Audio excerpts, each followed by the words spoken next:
Welcome to the Waylight. Today's Gospel passage is taken from the Gospel according to St. Matthew chapter 8 verses 5 to 11. Today's Gospel passage deals with a centurion, a faithful centurion.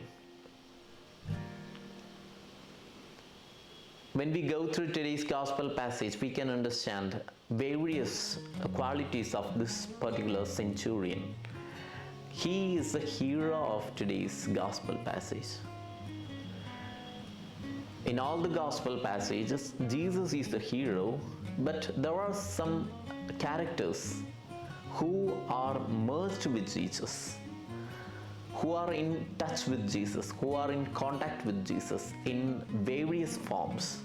In today's Gospel passage, we see that kind of a person, a centurion, who applied his faith before Jesus Christ. We might have heard so many qualities of centurion. For example, centurion's concern towards his servants, although he was having a big position in his society, he was humble enough, he was having humility. So all those qualities we might have heard, but the more attached to me as I read this gospel passage is the self-awareness of centurion. When we go through today's gospel passage, we can see when centurion comes to Jesus for asking for the healing for his servant. When he asks for the healing for his servant, then Jesus tells, I will come to your house and heal your servant. Very soon, this centurion connects this particular aspect with his life. He all the more thinks over his life. He is having a kind of self-awareness, self-understanding. He thinks and he tells to Jesus, whenever I say to my servants, there are so many servants in my house, whenever I say to one to go, he goes. When I ask him to come, he comes. When I ask somebody to do this, and he does it. In the same way, now you are having the authority to heal my servant. So you just say a word, utter a word, then my servant shall be healed. So that's the power of self-awareness. See, centurion was having a lot of life situations, life experiences.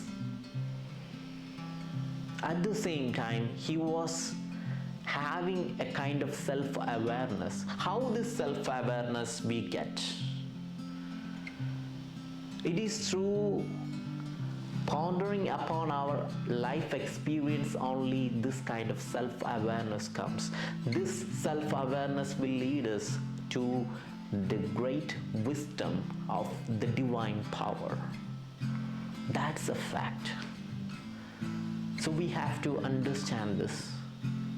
Every day we are going through different kinds of life experiences. Are we able to connect these life experiences with the divine power? If you are able to connect these divine power with all our life experiences, then we will have success in life. Most of the people are not having success in their life. Why? Because they are not at all thinking about their life. They are not at all aware of their own life experiences. This is not mere spirituality. Even the motivation speakers speak about this self-awareness. If we don't have self-awareness, our life will be doomed. If we don't have self-awareness, we will be going through so many joyful moments in life. All of a sudden, when we get a back hit, then we are closed. We finished. We will end up in depression. That's what happening in day-to-day life, in the present world. So we should have a kind of self-awareness as the centurion had. As he saw Jesus, as he heard the word of Jesus, he connected his life experiences with the divine power. He came to know that Jesus himself is the Word. He is the Word of God. So, as we are around this table of love, as we are pondering upon today's gospel passage, let us ask God's special grace to have self-awareness, to connect our life experiences with the divine power. May God bless us all.